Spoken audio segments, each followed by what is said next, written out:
Welcome back नाज़रीन। अहम ख़बर सां शेयर कयूं पिया। वॾे वज़ीर सैयद मुराद अली शाह सां आलमी बॉक्सिंग टाइटल खटींदड़ बॉक्सर आलिया सुमरो जी मुलाक़ात थी आहे।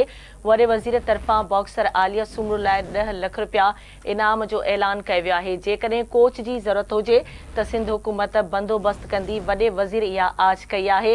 एशियन गेम्स की तैयारी करियो। वॾे वज़ीर आलिया सुमरो खे इहा हिदायत कई।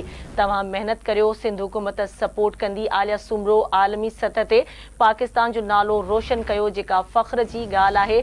लियारी जी 19 सालनि जी आलिया सुमरो पहिरीं पाकिस्तानी नारी आहे जंहिं वर्ल्ड बॉक्सिंग टाइटल खटियो आहे।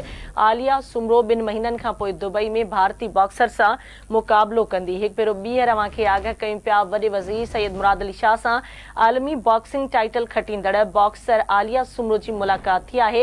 वॾे वज़ीर तरफ़ां बॉक्सर आलिया सुमरो लाइ 10 लाख रुपया इनाम जो ऐलान कयो वियो आहे।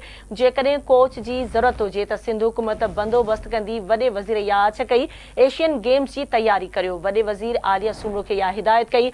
तव्हां मेहनत करियो, सिंध हुकूमत सपोर्ट कंदी। सैयद मुराद अली शाह जो चवणु हुयो आलिया सुमरो आलमी सतह ते पाकिस्तान जो नालो रोशन कयो, जेका फ़ख्र जी ॻाल्हि आहे।